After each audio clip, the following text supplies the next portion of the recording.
Me about failure. It's funny because the question always carries a kind of nervous energy, a discomfort, as if failure were something contagious, like a disease, something toxic, something to be feared, something you hide from, not something you study or learn from.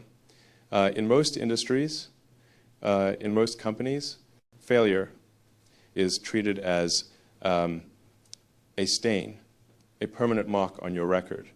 If you fail, you get called into an office, someone reads a report, and the conclusion is simple. You failed. You're done. You're fired. Try not to talk about it. Our society, our education systems, even our parenting, have built this invisible wall around failure, a rule that says, avoid it at all costs. And so people grow up learning to walk only on the safe paths, on the well-lit roads. They build careers out of avoiding embarrassment. They pick projects that look achievable, predictable. They spend their entire lives trying not to fall. And as a result, they never actually climb. But I'm here to tell you that approach is wrong.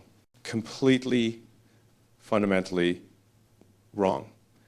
From the very beginning at SpaceX, we had to build a different culture, a different mindset. I used to tell everyone something that shocked them at first and then slowly became our core philosophy: failure is an option here. At first, people would laugh nervously.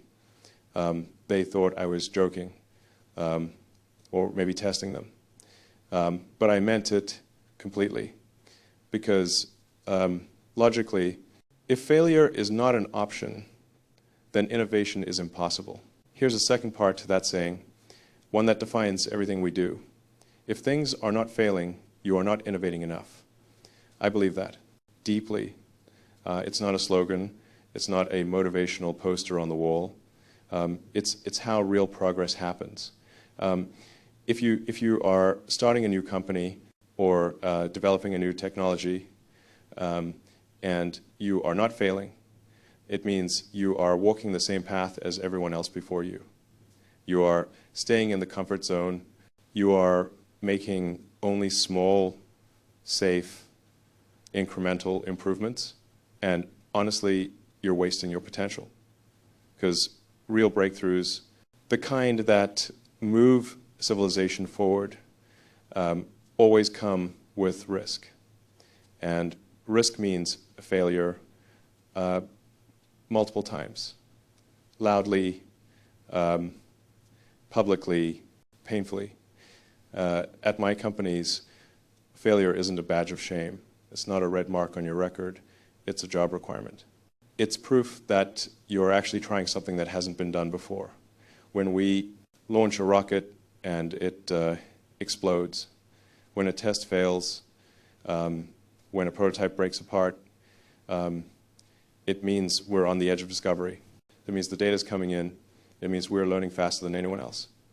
That's the key idea I want people to understand. Failure is not the opposite of success. Failure is the process of success. So when I say failure is an option, I don't mean be reckless. I mean be brave. I mean be scientific. Don't hide from the data. Don't fear being wrong, because being wrong is how you eventually get it right. And that's where everything begins. Reasoning by analogy. Why are people so afraid of failure? Why does it feel so heavy, so permanent? You can feel it even as a child. That moment when you get a question wrong at school and everyone laughs, or the teacher writes a red mark on your paper, that's where it begins. That's where our culture quietly teaches us that failure is not an event, it's an identity. And once that idea gets inside your head, it grows roots. You start building your life around avoiding mistakes. You stop taking chances.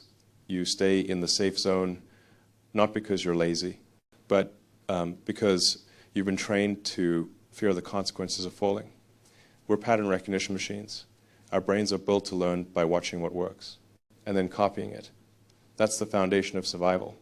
You see fire burn someone once, you never touch it again. That works when you're in the wild, when your goal is survival.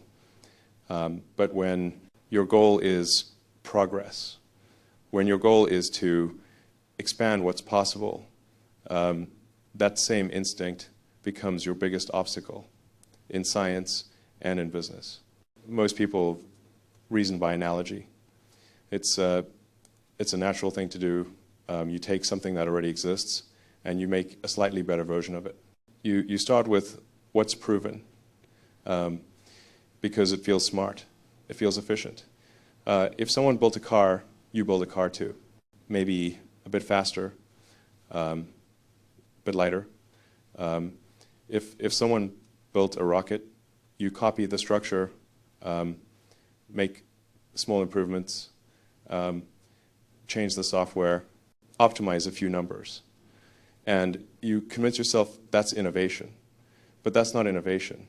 That's refinement. That's incremental progress.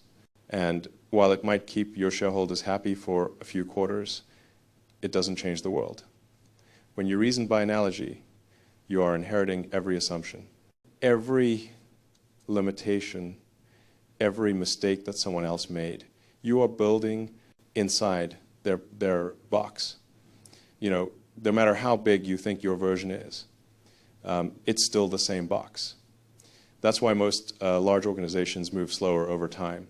They're filled with people optimizing, not inventing, protecting the process, not questioning it. The system rewards predictability, not courage. Think about it. A person who tries something bold and fails might get fired, might lose funding, might lose credibility, but a person who quietly keeps things running, who never risks anything, they get promoted. That's how fear spreads. And not through rules, but through incentives. And it becomes invisible. People stop saying we can't fail out loud because they don't have to. It's already built into the system. It's in the culture. It's in the budget meetings, in the approval chains, in the way people write emails, always carefully, always safe. So what happens is that innovation slowly dies. Not in one big moment, but in 1,000 quiet compromises. Someone says, we'll test that idea later. Someone says, that's too risky this quarter. Someone says, that's not how it's done in the industry. And just like that, the spirit of invention fades. I've seen this pattern again and again in aerospace, in automotive, in software. It's the same disease, the same pattern of comfort disguised as logic. People think they're being smart, but really they're being careful. And careful never changes the world. That's the danger of reasoning by analogy. It's seductive. It makes you feel rational. It makes you sound intelligent in meetings. But it blinds you to what's actually possible. If the Wright brothers had reasoned by analogy, they would have said, well, no one has ever built a flying machine before, so it must be impossible. If the early space pioneers had reasoned by analogy, they would have said, no one has ever left Earth, so it can't be done. The greatest breakthroughs in history came from people who stopped reasoning by analogy and started reasoning from first principles. That means you don't ask, what did others do? You ask, what are the laws of physics actually telling me is possible? You stop copying and you start understanding. You stop accepting and you start questioning. And yes, it's scary because when you think from first principles, there's no blueprint, no mentor, no previous case study to comfort you. It's just you, the problem, and reality. But that's also where the magic happens, because in that space, when you're not not bound by assumptions, failure loses its power. It stops being something to fear and becomes something to study. Every mistake becomes a data point. Every explosion, every crash, every miscalculation becomes a step closer to truth. That's how SpaceX operates. That's how Tesla operates. That's how true innovation works. We test, we fail, we learn, we test again, faster, smarter, braver. And every time we do, we get closer to something that didn't exist before. So when you hear me say failure is an option, what I'm really saying is reasoning by analogy is not. Because if you only copy the past, you can never build the future. The physics approach and the logical consequence of failure. So if reasoning by analogy leads us to fear and to stagnation, what's the way out?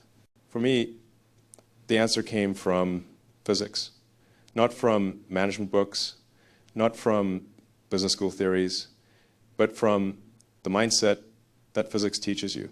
Physics doesn't care about your feelings. It doesn't care about tradition or hierarchy or reputation. Physics asks only one question: what is true? When you think like a physicist, you stop building on assumptions. You stop saying, that's how it's always been done. You start from the foundation, the first principles. You ask, what are the fundamental truths of the universe? What are the things we know for sure? And from there, you reason upward. That's what I call reasoning from first principles. It's one of the most powerful tools any human being can have, because it frees you from the illusion of limitation. When we were designing rockets at SpaceX, people said it couldn't be done. They said the cost per launch was fixed. They said you couldn't land a rocket and reuse it because no one had done it before. But if you reason from first principles, you don't start with what people say is possible. You start with what physics allows. You ask, what are the materials made of? What's the cost of aluminum, of carbon fiber, of propellant? What does it actually take to get a certain payload into orbit? And once you break it down like that, you realize most of the limits are man-made, not physical. That's the power of this mindset. It turns failure into information, because when you're reasoning from first principles, every failed test, every explosion, every mistake isn't a disaster. It's data. Each failure removes uncertainty. It shows you what doesn't work, which brings you closer to what does. That's why at SpaceX, when a rocket blows up, we don't panic, we celebrate, because it means we've learned something new about the universe, something we didn't know yesterday. Every failure is a truth uncovered. And here's the logical consequence of that mindset. If you are truly pushing the limits of physics, if you are genuinely innovating, then failure is not just possible, it is inevitable. If you're not failing, you're not testing the boundaries. You're not learning fast enough. You're playing it safe. So the question isn't, how do we avoid failure? The question is, how do we make failure happen fast enough to learn faster than anyone else? That's the essence of innovation. That's the algorithm of progress. You run experiments, you let them fail, you gather data, you improve, you run the next one, you repeat endlessly, relentlessly, until reality yields. At Tesla, we crash cars again and again, not because we wanted to fail, but because we wanted to know exactly how and why they failed, so we could make them stronger, safer, better. That's the difference between playing not to lose and playing to win.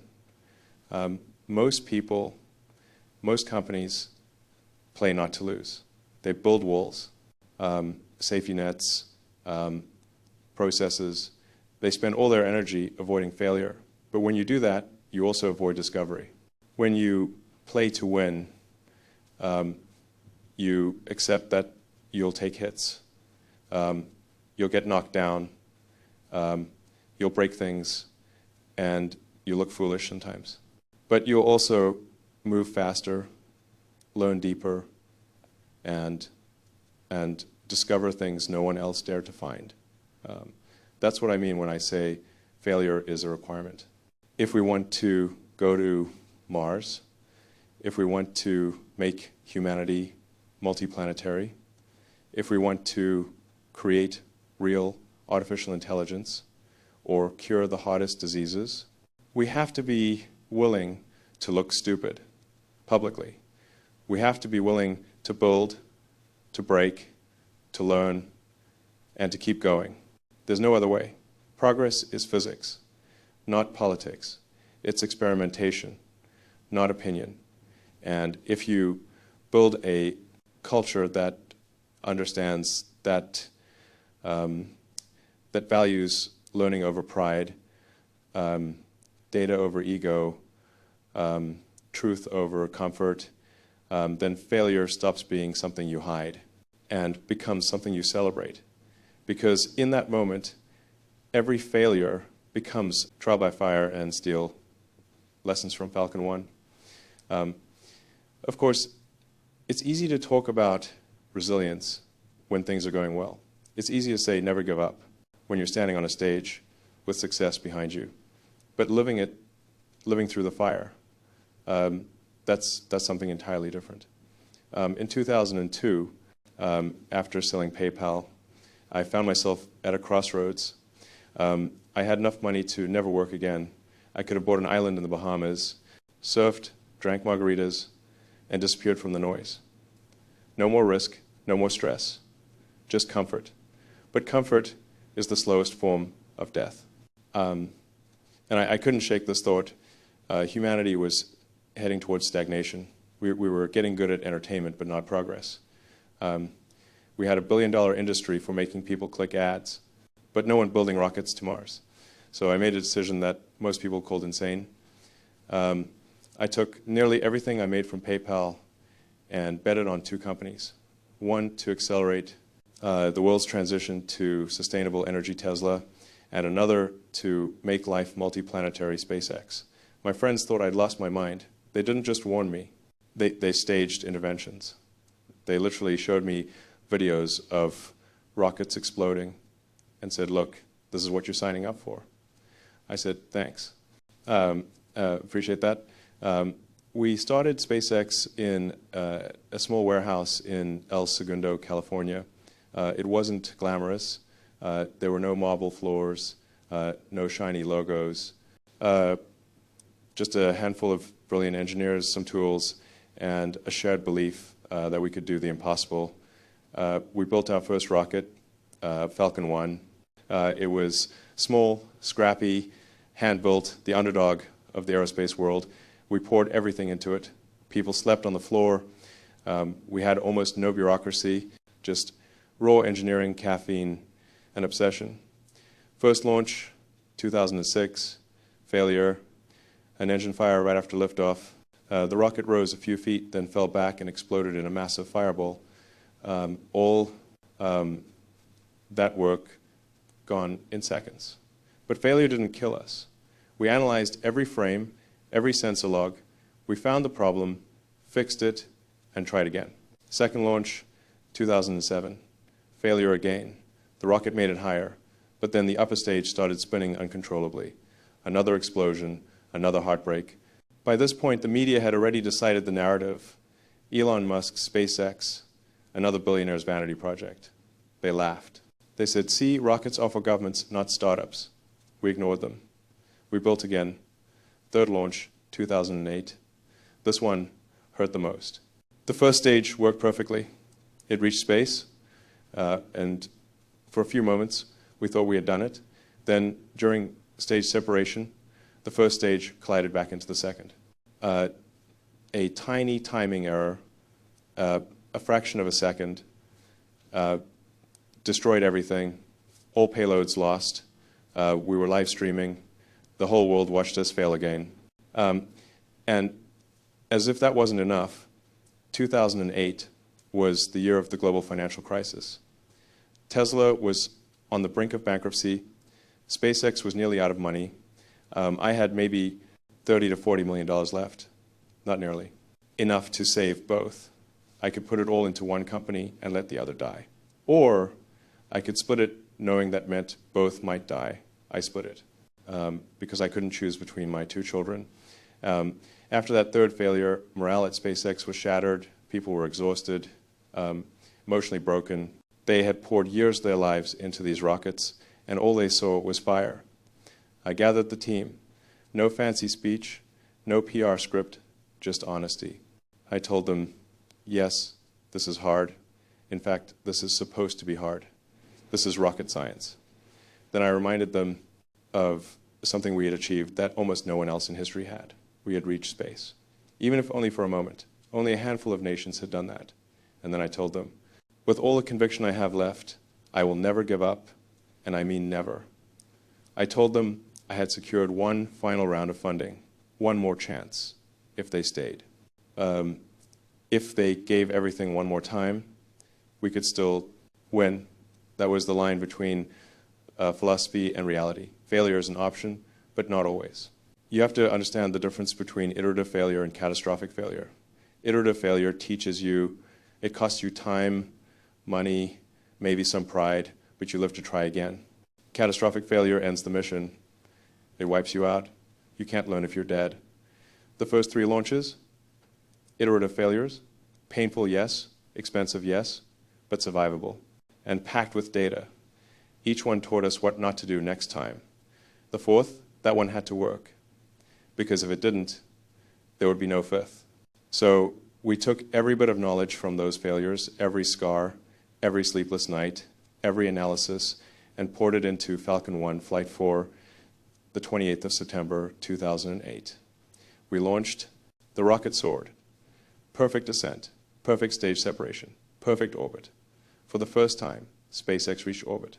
A private company, a startup, something only nations had done before. A few weeks later, NASA called. They awarded us a $1.6 billion contract for cargo missions to the International Space Station. That contract saved SpaceX.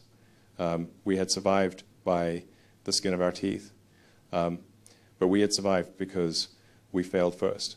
Every explosion, every burned component, every sleepless night was a down payment on success. You don't get to the stars without going through fire first. You don't build steel without melting it. That's what Falcon 1 taught us. That resilience isn't a slogan. It's a muscle built through pain, forged in failure, and strengthened by the refusal to give up, failure as an operating system, Starship and Rudd. What we learned from Falcon 1 and later from Falcon 9 changed everything. It gave us the foundation to create something the world had never seen before, reusable rockets. For the first time in history, we were landing rocket boosters. Not in simulations, not in theory, but for real. On drone ships, in the middle of the ocean, and later back on the launch pad where they started. That was the moment the economics of space changed forever. But to make life multi-planetary, to take humanity beyond Earth, we needed something far beyond Falcon 9. We needed a rocket that could lift 100 tons to orbit, refuel in space, and carry people to Mars and back. We needed Starship. With Starship, we took the entire philosophy of failure and turned it into an operating system. It wasn't just about failing to learn anymore. It became fail fast, learn faster. The traditional way of doing aerospace, the safe way, is to spend decades designing on paper. You hold endless meetings. You try to predict every single failure before you ever build anything.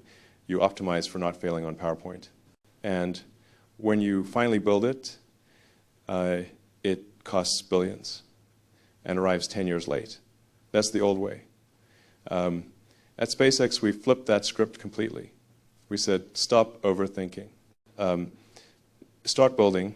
We don't wait for perfection. We move. We test. We break things. We learn. Then we repeat faster. That's why Boca Chica, Texas exists. It's not just a launch site. It's a prototype factory, a place where steel rises out of the desert, welded by people who believe speed is the ultimate teacher. We build a starship. We test it. We push it to the limit. If it breaks, great. That means we've learned something. Meanwhile, traditional contractors, Boeing, Lockheed, ULA, are stuck in the past. They live in a risk-averse universe, billions of dollars, PowerPoints, committees. They call meetings to discuss meetings. They manage risk until there's nothing left worth doing. Look at the numbers. NASA paid Boeing $4.2 billion to build a crew capsule Starliner. They paid SpaceX $2.6 billion for Crew Dragon. We finished 4 years sooner. Why? Because Boeing has, as I like to say, too many non-technical managers. They optimize for not failing in theory instead of succeeding in reality. We optimize for learning. Take Starship SN8, December 2020, an ambitious high-altitude flight test. We launched it to 12.5 kilometers, about 41,000 feet. We shut down the engines. We did something no one had ever done before, the aerodynamic belly flop. The idea was to use the body of the rocket as a control surface to fall through the atmosphere sideways, then flip back upright using the engines to land. It worked beautifully. The flip maneuver was perfect. The control of the flaps was perfect. The descent was stable, graceful, almost elegant. And then, boom, it came down hard. A massive explosion. Fireball. The media headlines were immediate. SpaceX fails again. Musk's Starship explodes in spectacular failure. They saw an explosion. We saw data. Right after the flight, I went on Twitter. My first tweet was simple, Mars, here we come. Because that flight explosion and all was a giant leap forward. Then I followed up with the technical explanation. Fuel header tank pressure was low during landing burn, causing touchdown velocity to be high. But we got all the data we needed. And that's the key phrase. We got all the data we needed. The goal wasn't a perfect landing. The goal was to test flight dynamics, control surfaces, and complex fuel transitions between tanks. All of that worked. The explosion, that was just the final data point. We even have a term for it, RUD, Rapid Unscheduled Disassembly. Sounds funny, but it's a real philosophy. It reframes the event. The explosion isn't the end. It's data collection complete. From that RUD, we learned exactly what caused the pressure drop, and those lessons led directly to the success of Starship SN15 a few months later. That one landed perfectly because SN8 blew up. Now, there's a deeper reason we do this all in public. We live stream our tests. We let millions of people watch us fail, and that's intentional. First, it sends a powerful message to our team. Don't fear failure. Don't fear breaking things. Fear not learning. That mindset creates a culture with no blame. When something goes wrong, no one points fingers. We just fix it. We learn. We move forward. Second, it's a filter. It attracts the kind of people we want. The ones who look at an explosion and say, wow, that's amazing. They're learning so fast. Those are the builders, the doers, the engineers who want to get their hands dirty. The people who see that, say, an explosion and say, what a disaster, they'll never apply to SpaceX. And that's okay. We're not building a company for... when you are the problem Tesla's production hell, failure isn't always about things blowing up. Explosions are easy to see, easy to point at, easy to move on from. The harder kind of failure is when the explosion happens inside your own mind, when you realize you were the one who was wrong. When the problem isn't the rocket, it's you. That's what happened at Tesla during the ramp-up of the Model 3. I had this vision, this almost sci-fi dream of a fully automated factory. A factory so efficient, so alien, that it could operate in the dark. I called it the alien dreadnought. Machines, building machines. Robots assembling cars with no human hands at all. It sounded beautiful. It sounded inevitable. And it turned into a nightmare. We automated everything, every bolt, every wire harness, every assembly step. If there was a process a human could do, we tried to replace it with a robot. And we drove straight into what I now call production. Hell. It was brutal. The company was bleeding cash, nearly $100 million a week. We couldn't produce enough cars. Customers were waiting. The media said we were collapsing. Wall Street analysts said Tesla was finished. The pressure was relentless. And what was the root cause? The robots. Not because robots are bad, but because I'd misunderstood where they made sense. Robots are great at repeating precise motions, but terrible at handling variability. They can't adapt. They can't deal with flexible materials. They can't feel. We had built this insanely complex network of conveyor belts and robotic arms. It looked amazing. It photographed beautifully. But in practice, it was chaos. The belts jammed. The sensors glitched. The entire system would halt for hours because of one small misalignment. It was madness. And the truth hit me hard. This was my fault, my idea, my assumption, my failure. I had to say it publicly, and I did. I went on Twitter and said excessive automation at Tesla was a mistake, to be precise, my mistake. That's not PR, that's reality. The lesson we learned was simple but profound. Humans are underrated. For all our obsession with automation and AI, it turns out the human hand, the human brain, is still one of the most flexible and adaptive systems ever made. I realized that the true genius of engineering isn't about eliminating humans. It's about empowering them. So I went back to the factory floor, literally. I stopped sleeping at home. I rolled out a sleeping bag on a couch in a conference room. Sometimes I slept directly on the floor of the production line. If there was a bottleneck, I wanted to feel it. Not hear about it in a report, feel it. We were desperate.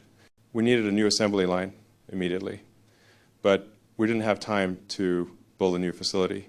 So we built one in the parking lot. Yes, a tent, a literal tent. People laughed. The headlines were brutal. Tesla is building cars in a tent. Tesla is collapsing. They've lost their minds. But here's the thing. It worked. That tent line was up and running in weeks. It looked absurd. Cheap tarps, metal frames, folding tables.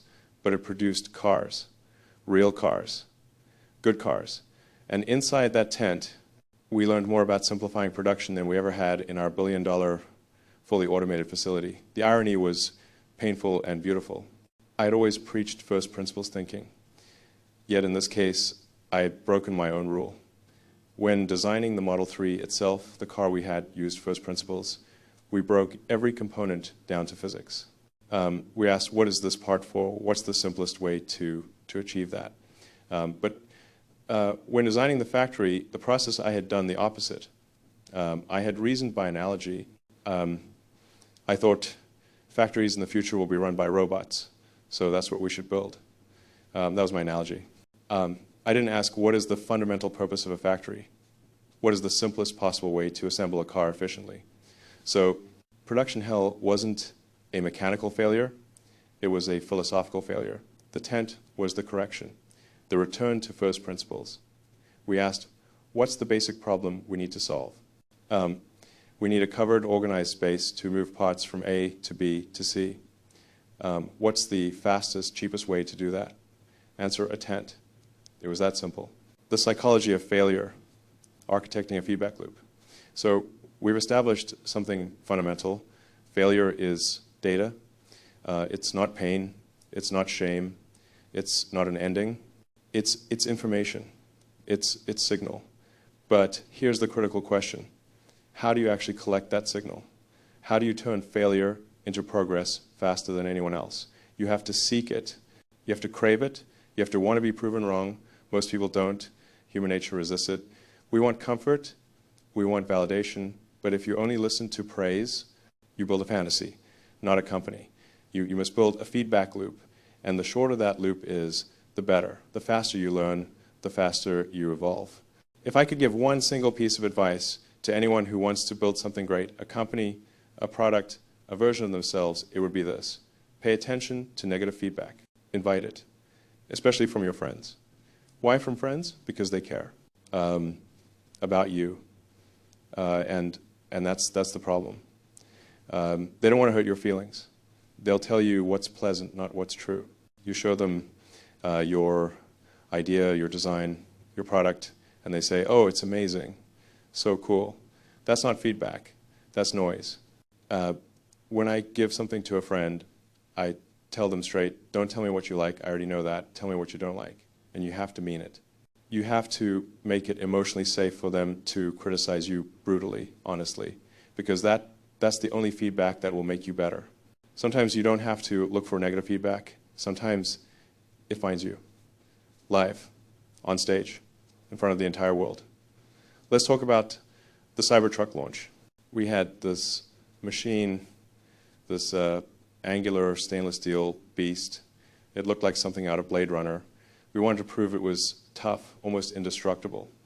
First, Franz, our chief designer, took a sledgehammer and smashed the door. No dent, not even a scratch. Crowd went wild. Perfect. Then came the glass. Tesla armor glass. We had tested it dozens of times before. Threw steel balls at it. No issue. Every test flawless. So on stage, in front of millions, I said, sure, let's do it. Franz throws the ball, and the glass shatters. Silence. Then I said, without thinking, oh my F, caught on mic. Then we try again. Back window, another throw, shattered again, 2 broken windows, on stage, live, the biggest product reveal of the year. Everyone stunned. Cameras rolling.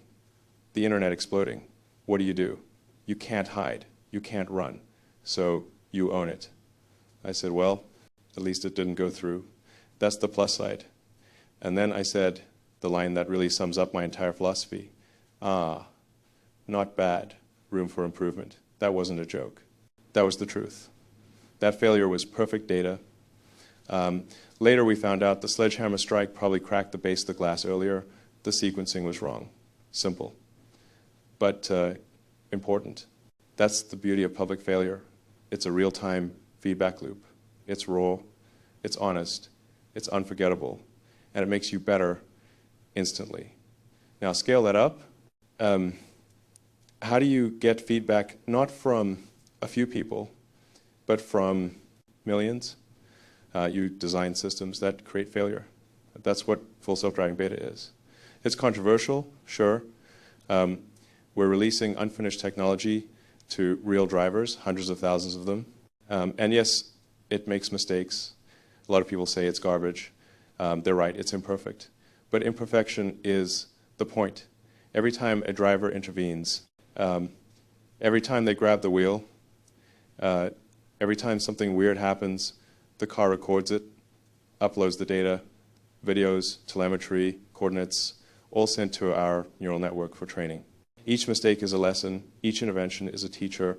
We are turning 1 million drivers into AI trainers, humans pointing out the car's failures millions of times a day. You can't get that kind of learning in a lab. You can't simulate chaos.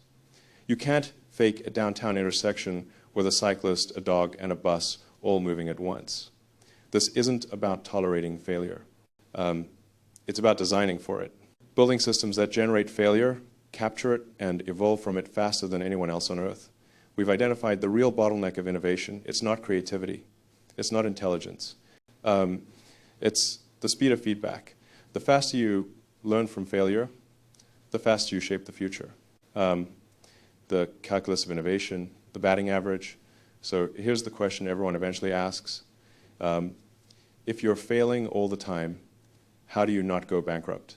How do you actually build something that works when so much of what you do blows up, breaks down, or falls apart? The answer is you have to think in systems. You have to develop what I call a risk calculus, an analytical framework for failure. Not all failures are equal. Some failures are fatal, most are not. As I learned from Falcon 1, failure is irrelevant unless it's catastrophic. Avoid the mission-ending failures. Everything else is noise. I like to think of it like baseball. You don't judge yourself by any single at-bat. You judge your batting average over time. That's what matters. When Starship SN8 exploded, that was a strikeout. When the Cybertruck window shattered, another strikeout. When full self-driving swerves too hard and a human has to intervene, another strikeout. Who cares? Those are single at-bats. They don't define the game. What defines the game is your ability to keep stepping up to the plate, again and again and again. The goal isn't perfection. The goal is net useful output. You want the total sum of what you build, fix, and learn to move the needle forward as far as possible. That means you must accept some losses. You must accept that some percentage of your swings will miss completely. If you only try to hit safe singles, you will never hit a home run. And if you never swing, you'll never change the world. Because the real enemy isn't failure. The real enemy is stagnation. Companies, governments, entire civilizations die from stagnation, not from risk. You can't innovate if your first instinct is to protect yourself. The organizations with a perfect record are the ones not doing anything hard. They are optimizing for not losing instead of optimizing for winning. At SpaceX, at Tesla,